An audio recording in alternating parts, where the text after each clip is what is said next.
मैंने एक जवान काम वाली रखी थी। मेरी बीवी कुछ दिन के लिए मायके गई तो उसके साथ मेरा मौज मस्ती करने का प्रोग्राम बना।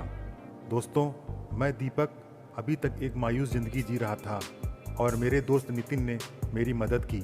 उसने एक खूबसूरत नौकरानी को मेरे यहाँ काम पर लगवा दिया।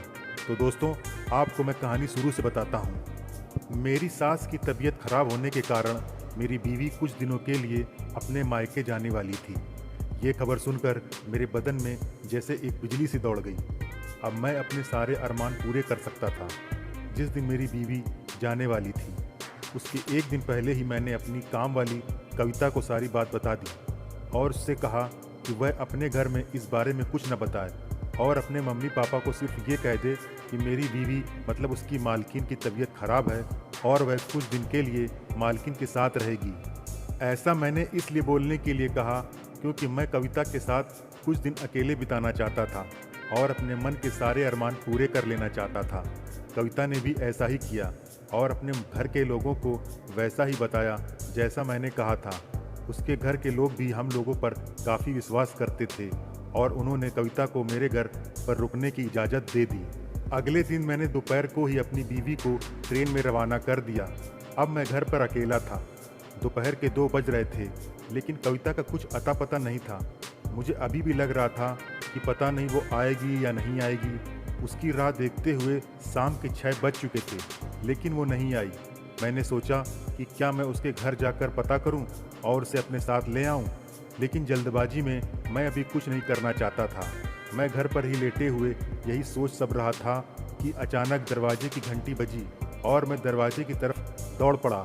इसके बाद जल्दी से मैंने दरवाज़ा खोला और सामने कविता एक सुंदर सी साड़ी पहने अपने हाथ में एक बैग लिए खड़ी थी।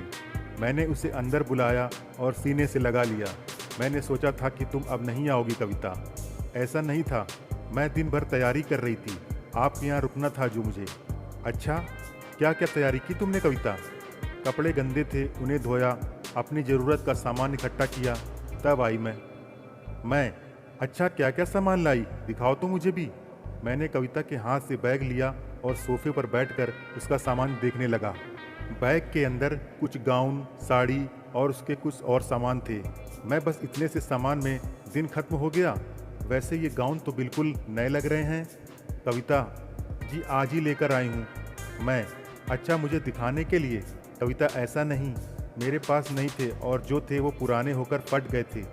मैंने कविता का बैग अलग रखा और उसे अपनी तरफ खींचते हुए अपने जांघों पर लिटा दिया। मेरे हाथ उसकी गुजिया और रसगुल्ले को सहला रहे थे। उसने फिर से मना किया और उठकर जाने लगी।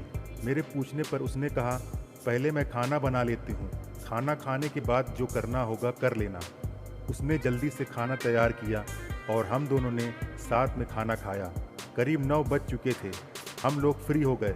अब मुझसे बिल्कुल बर्दाश्त नहीं हो रहा था और मेरा दिल कविता को देखकर पागल हो रहा था। मैं अब जल्दी से उसकी गुजिया और खाना चाहता था। फिर मैंने कहा, मैं तुझे पाकर काफ़ी खुश हूँ कविता।